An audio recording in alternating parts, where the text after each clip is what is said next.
And then I started to look at all the world's religions, and I realized that they're all kind of saying the same thing, which is that there is no physical universe.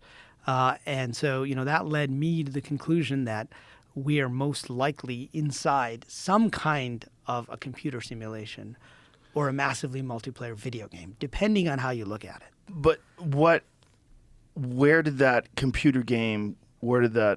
simulation come from if we are inside of it? Well, that's the big question, right? And there's two versions of simulation theory.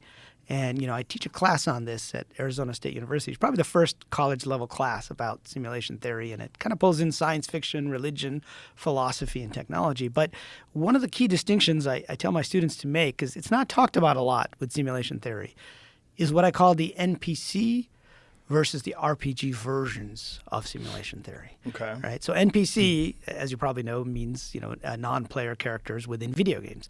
So those are the AIs in the video game. The bartenders, the people you're beating up, the opponents, all of that stuff. But basically, they're just code and they're AI.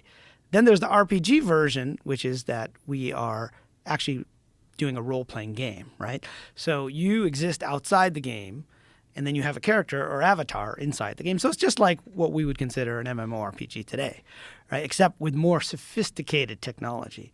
And so in that case, you get a little bit of a different answer than if you talk about an NPC-only type of simulation, right? Because that's just running on a computer, and we're all AI in that case.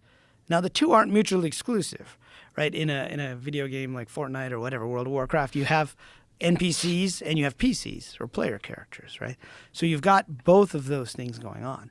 And so depending on how you look at it, you might come to different answers about who's outside the simulation, which would answer the question of who made the simulation, right?